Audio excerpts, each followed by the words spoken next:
Dalang dia dalang saya. Neposnya adalah dalang. Jadi disebut-sebutlah Doktif ini sebagai tim yang pemeresongan gitu ya, bareng sama NM.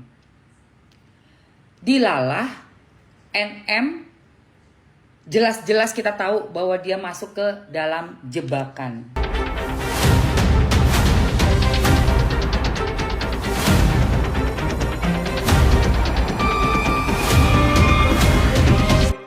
Wadidaw, gimana Doktif rasanya menjadi public enemy? Luar biasa bukan? Seru dong pastinya. Tidur malam pasti nyenyak ya kan? Apalagi saat ini Miss Gossip menghimbau ya kepada seluruh brand owner, jangan pernah terkecoh dengan review dokter detektif. Karena review dokter detektif itu adalah semuanya pembohongan publik. Dokter detektif tidak pernah melakukan uji laboratorium. Ya, yang dilakukan oleh dokter detektif itu adalah pembohongan. Black campaign yang dilakukan oleh dokter detektif itu hanya untuk dokter detektif mendapatkan cuan. Ya, melakukan pemerasan itu luar biasa. Jadi teruntuk semua saluran TV bahkan brand, jangan pernah ada yang berkolaborasi dengan dokter detektif. Karena apa? Seorang pembuli, bahkan pembuli anak itu tidak patut diberi panggung ya. Dengan para brand owner bahkan saluran TV tidak melakukan kolaborasi dengan dokter detektif, itu adalah salah satu bentuk kepedulian kalian terhadap tindakan tidak menormalisasikan pembulian anak. Kenapa Miss Gossip seperti ini? Karena apa? Karena anak Miss Gossip dibully. Coba kalau anak kalian dibully, intinya kita akan seperti ini juga ya. Intinya mau anak siapapun, pembulian terhadap anak tidak patut normalisasikan. Apalagi ini seorang dokter ya, dengan edukasi yang luar biasa bisa ternyata melakukan pembulian terhadap anak, dan itu sangat tidak etis, sangat tidak bisa dinormalisasikan. Oke, wadidaw. Dalang dia dalang saya. Neposnya adalah dalang. Jadi disebut-sebutlah Doktif ini sebagai tim yang pemeresongan gitu ya, bareng sama NM. Dilalah NM, jelas-jelas kita tahu bahwa dia masuk ke dalam jebakan. Jelas itu jelas. Kenapa Mamski bilang jelas? Sudah dikonfirmasi juga sama si Miss Gossip.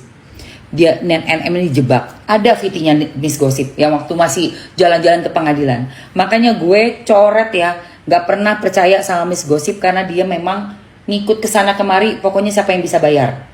Kalau Miss Gossip itu udah jelas. Nah, NM masuk jebakannya kenapa? Karena si RG gigiat banget kan, seolah-olah kayak mau kerjasama, ngendorse itu. Nah, sementara Doktif sama diperlakukan begitu, tapi Doktif curiga. Karena apa? Kalau Doktif ini dia alert banget, cara pendekatannya beda nih.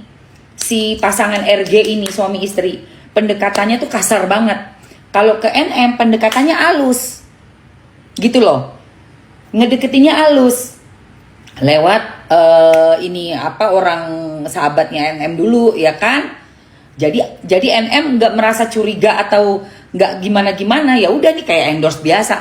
Nah, kalau pendekatannya si RG ke Doktif kasar banget guys. Nyamper ke rumah, nyerang juga, ngasih hadiah lah apa. Itu Doktif curiga. Saking udah kelihatan banget ini orang mau nyogok ya ke Doktif. Sama Doktif kan dijabani nih sampai ujung. Sampai keluarlah nilai nominal yang fantastis. Yaitu sekitar 100.000 sing kalau nggak salah. Ya, apa 1 juta sing, gue lupa deh. Pokoknya uang Singapura gitu-gitu deh. Tapi setelah udah mereka nih oke nih dalam waktu sekian hari doang, Doktif kabur Doktif, nggak bisa dihubungin, nggak ada kabar, nggak ada apa. Yang penting Doktif udah dapat bukti bahwa orang ini mau nyogok. Jadi jebakannya nepos kagak jadi. Ketiak hitam berkerak, aduh. Ketiak lu hitam berkerak, punya lekes Juta dedol, juta dedol. Lekesnya dia, ya Allah Tuhan. Bukan lagi saya. Kathy, thank you Kathy. Ketiak desa itu bukan lagi ketiak desa, tau gak lo? Jeritan tengah malam.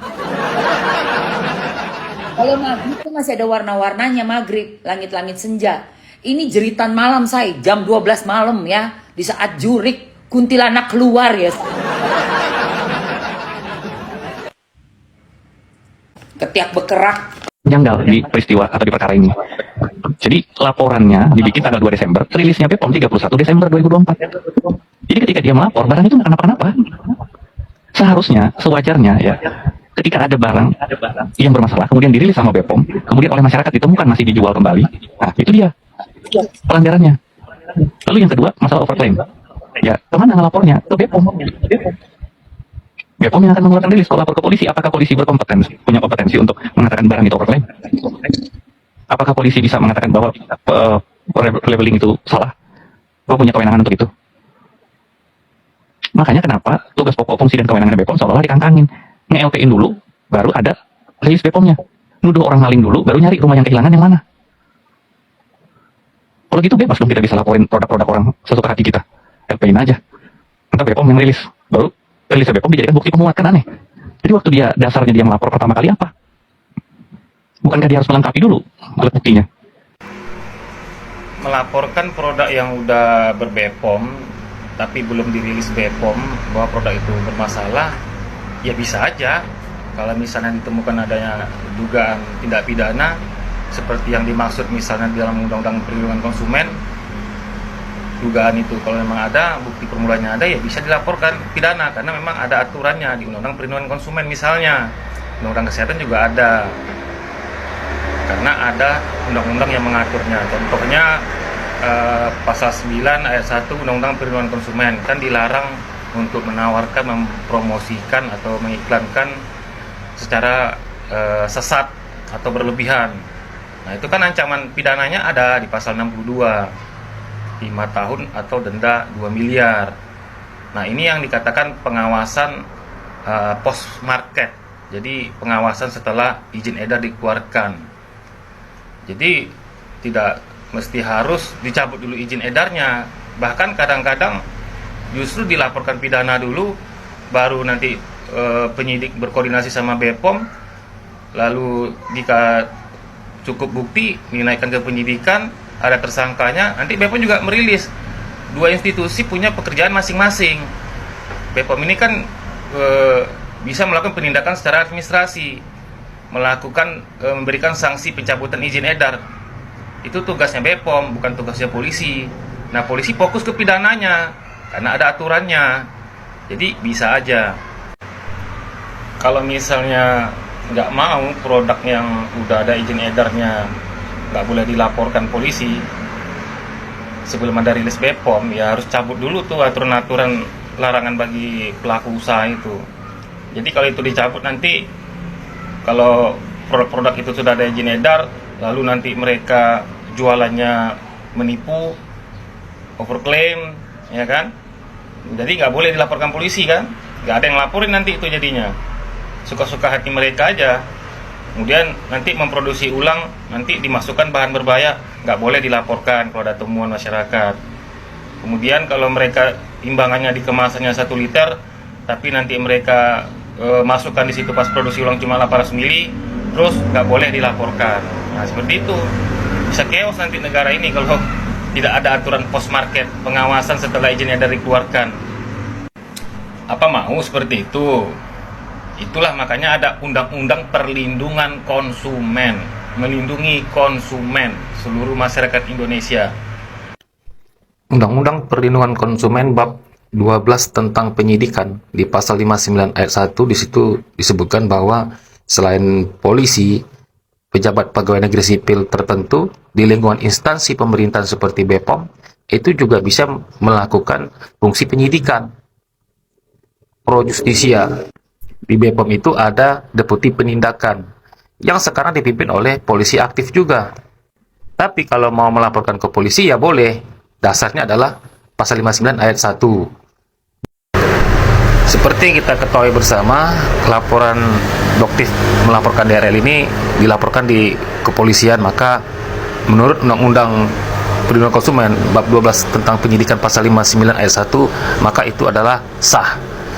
Jadi kalau ada yang bilang itu jurisdiksinya nggak sesuai karena itu harusnya ke BPOM, dapat dipastikan yang ngomong itu tidak pernah membaca. Lalu di ayat 2-nya pasal 59 tentang tugas penyidik di huruf C, di situ penyidik memintai keterangan dan bahan bukti dari orang atau badan hukum sehubungan dengan peristiwa tindak pidana yang terjadi. Jadi di sini penyidik itu meminta ya keterangan dan juga bahan bukti.